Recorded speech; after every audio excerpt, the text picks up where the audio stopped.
Hello again, I'm Shauna. And I'm Brian. Welcome to Life Uninterrupted. We left our corporate jobs, sold our home and most of our stuff to live full-time in our RV. Learn more about our travels, our RV life, and join our community. Do that by subscribing.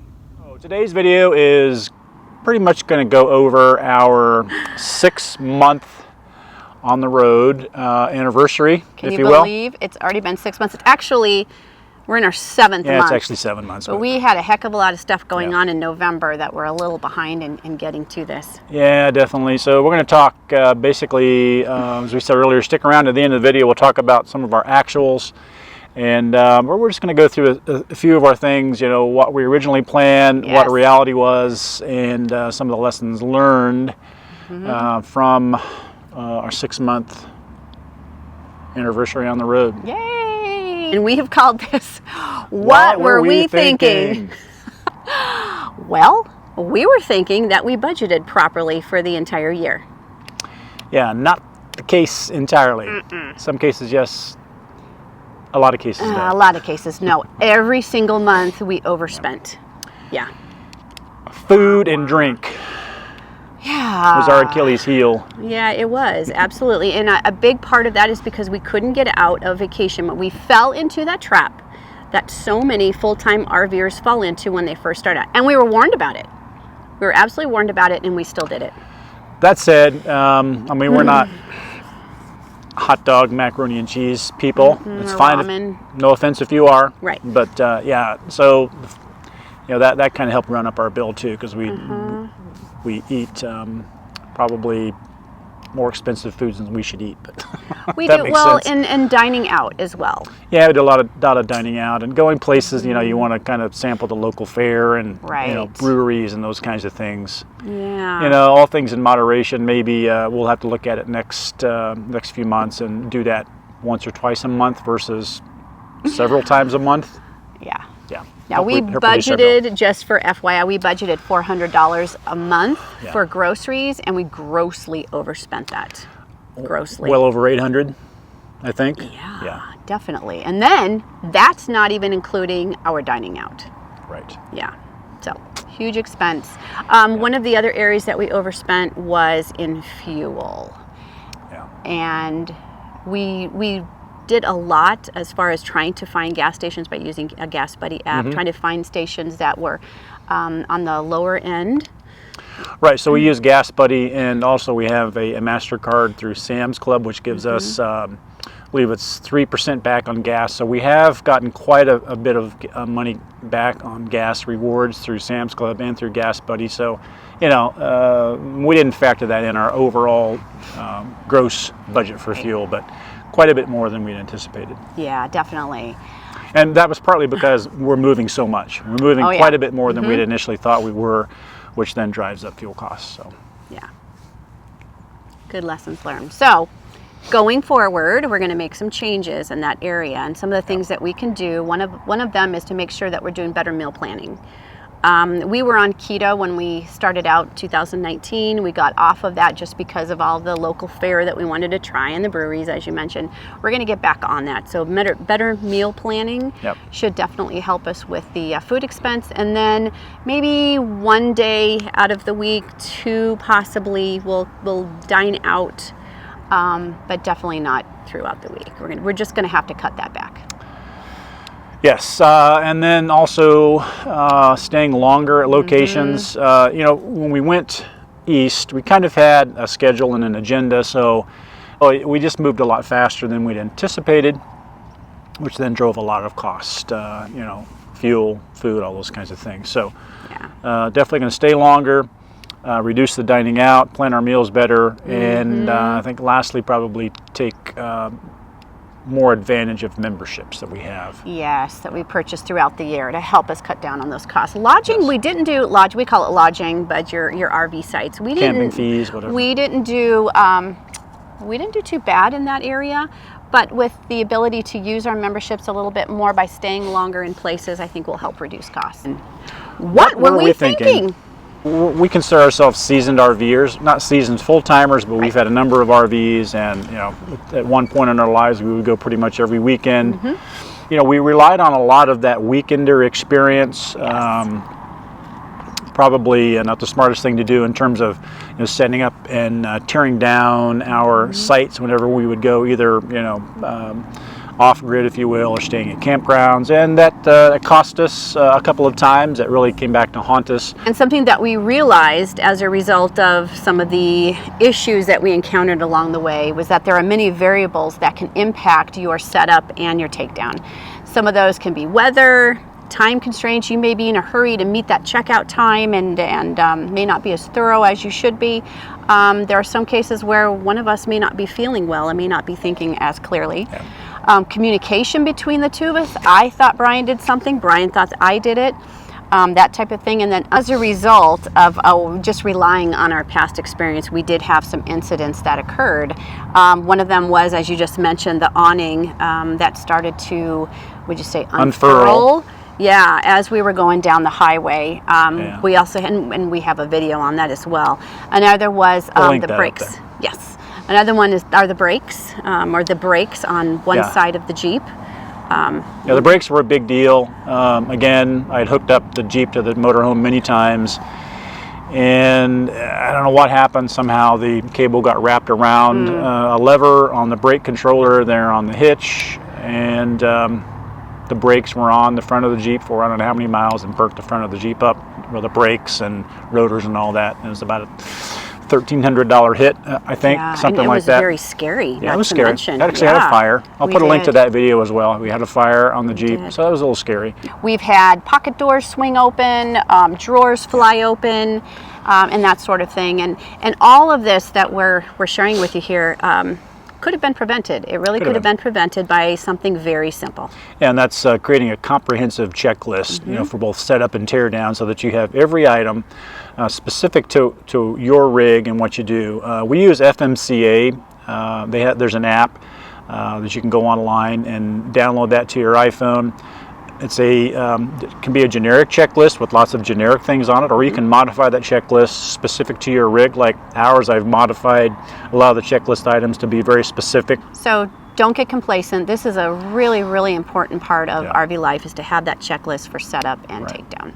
Because complacency can cost you big. We know for sure. Yes. And a lot of other full-timers out there, even part-timers, even weekenders, know that this is true. Definitely complacency can get you in big trouble. Follow that checklist.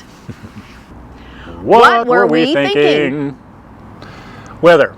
All right, so weather is one thing that we never really considered, other than we wanted to follow the weather, fair weather. Yes. Yeah, and so a couple of times we've gotten into trouble with weather. Yeah, now we knew there were some weather-prone areas. Sure, yeah. It's the areas that we went into that we didn't even consider would be weather-prone that really got us into trouble. Don't get complacent about weather.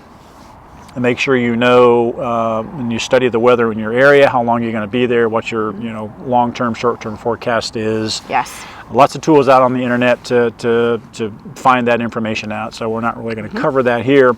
Yeah. I mean, we literally went into areas that were tornado prone that we were not expecting, and we weren't prepared for it. Right. So we did some things. We definitely made some changes. Yeah, so in one of our videos you'll find up, I'll put a link to it up top also, is after the first couple of episodes of tornado warnings and having to bug out of where we were to go seek shelter, we decided to develop an emergency bug out kit. Again, I'll link that here in the video. To kind of put everything together that we might need in case we have to bug out. Not necessarily everything, but the essentials to survive a few days.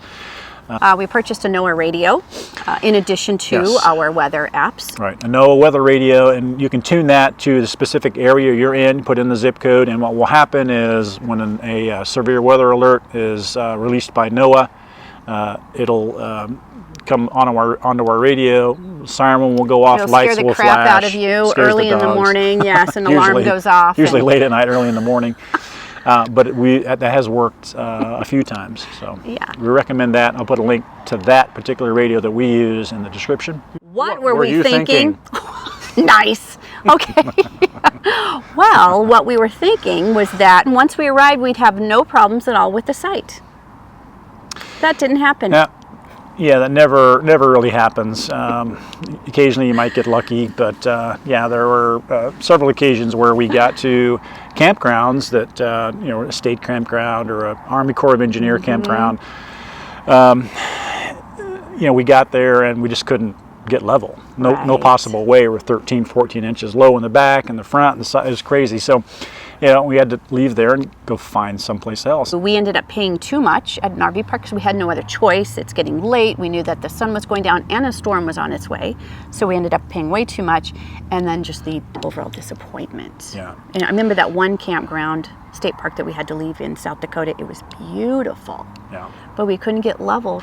And so that leads into, make sure that you have enough time in your travel day to account for things like that. Yes. Because they will come up. We generally say if we plan on 3 hours, if we plan 3 hours, it's going to take us 6. We just, it very rarely doubles, but we just say to ourselves, if we're planning 3-hour travel day to day, we're going to expect it's going to take 6. Yes. Use more than one app. That's something else that we have learned along the way. We use, now let's see if I can remember them all. We use Campendium, Allstays, Passport America, and what's the travel site that you use? I use RV Trip Wizard. Overall, have a plan B. So if you're planning to go to A and something goes wrong, have a plan B so that you can get on the road quickly, get yourself ready to go, and you're moving on. And a lot enough time for plan B. It's also very important. Yes, exactly. We typically arrive before dark, and we want to give ourselves a buffer of 1 to 2 hours before Usually. dark sets, right? In case we have to move to plan B. Yep. What were we thinking?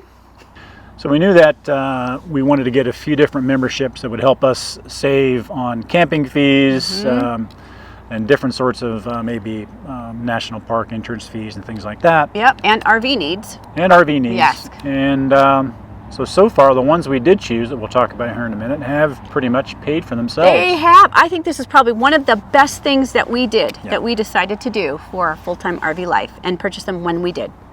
Yeah. I would agree. Good. So which ones do we have, they ask? So I think one of the ones we use most of the time is, of course, Thousand Trails. So Thousand Trails we Yes. didn't purchase until later on, Right. probably 2 months ago or so. We've had a huge benefit with that membership. It's pretty much paid for itself already after about 25 stays. Another great one is Harvest Host, and we've Yes. stayed at a number of Harvest Hosts through mostly in the mid part of the country. And another great thing, you get to experience, in our case, museum, winery, farm. So Sleeping with the Vines. pretty cool. Yeah. Got a great benefit from Passport America. Again, the membership's paid for itself. 50% off for the Yeah. most part. For the first night, sometimes second night, but yeah, so far it's paid for itself. Yeah, And it's been a Passport good one. America's, they're all through the U.S. So. Yes, definitely. America the Beautiful Pass, or some people refer to it as the National Park Pass. Excuse me. Gets you entrance into national parks for free, and a lot of times those entrance fees are pretty pricey. What we primarily use it for, though, is to camp at Army Corps of Engineer campgrounds, 50% off. We've stayed in a number of those. At this $80 a month for the pass, Right. or $80 a year for the pass, and we've far surpassed what we paid for the pass. So FMCA is Family Motor Coach Association, and you don't just have to have a coach or a drivable RV like we have. They now allow fifth wheels and travel trailers, if I'm not mistaken. Double check the website for that, fmca.com. Anyway, they have a number of benefits for being a member, huge savings on tires, glass replacement, and lots of other things. They have a roadside rescue, which our last video, we kind of highlighted that particular benefit. Definitely paid for itself. And the trip interruption benefit that they have, stellar. Super helpful. And FMC has been absolutely wonderful to deal with. Yeah, I'm super happy with them. You can see the theme throughout all of this is it's all about having resources, right? Continue our memberships, all of them that we have mentioned. And if you have any interest in any of the memberships that we've mentioned, we have on our blog, we have information for each one of the Harvest Host, Passport America, and in some cases you can also get a discount. So we have a discount code, so go check those out. Definitely check that out.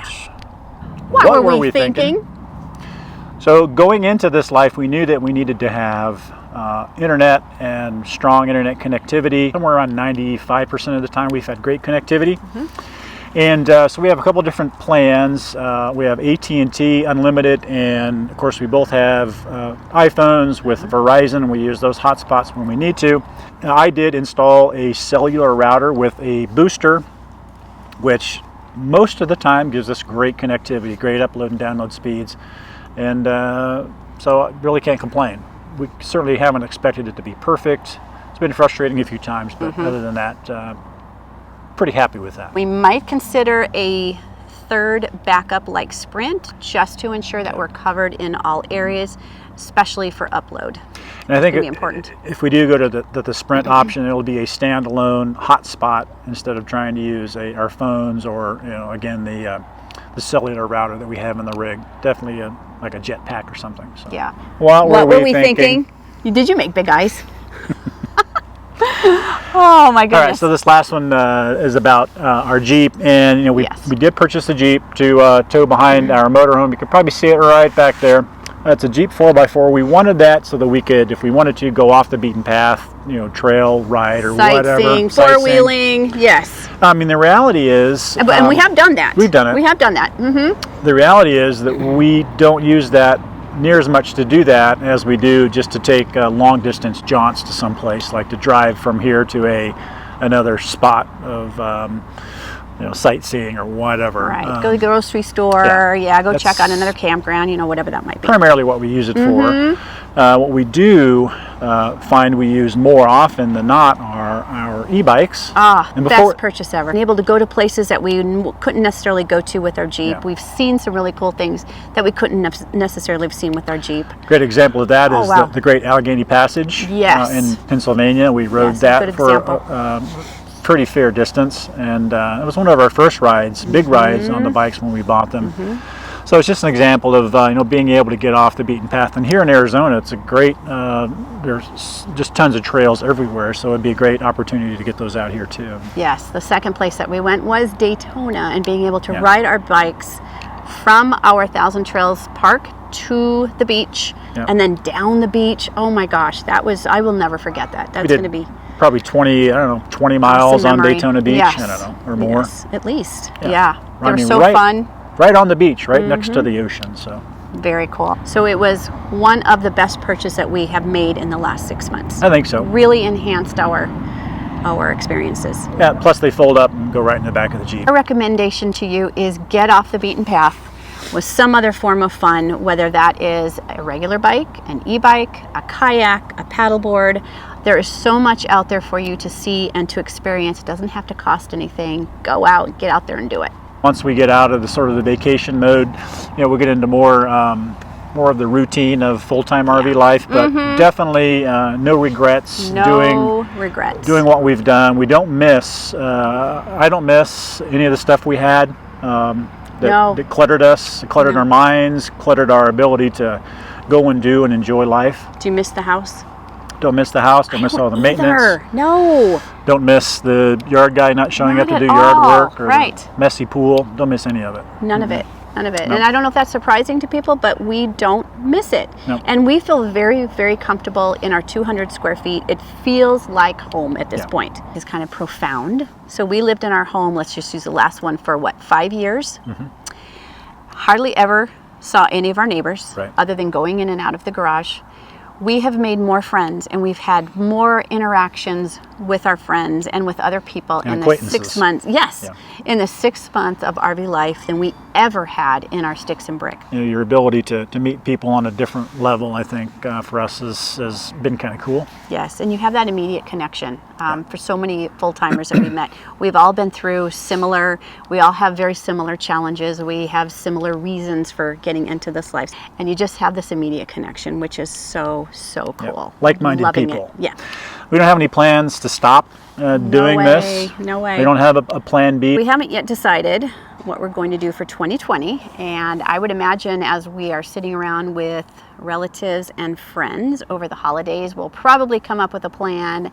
And what we would like to do is our first ever live stream and talk a little bit about our 2020 plans, and have an opportunity to actually interact with our subscribers. I am really looking forward to that. Yeah, that'll be fun. Yes, yes. Believe it or not, in 6 months, we traveled through 17 states plus Mexico for a total of 5,469 miles on the motorhome and 4,367 on the Jeep. Listed below is a sampling of some of the more common expenses that RVers have. Please keep in mind this list is not all-inclusive. Looking at our actual expenses compared to our budget, starting from the top, we overspent in 2 areas highlighted in red: fuel and food. The other area of concern would be repairs and maintenance. We budgeted $5,000 for the year and have already spent $3,000 in 6 months. Plus, we still have that annoying engine issue that still needs to be fixed.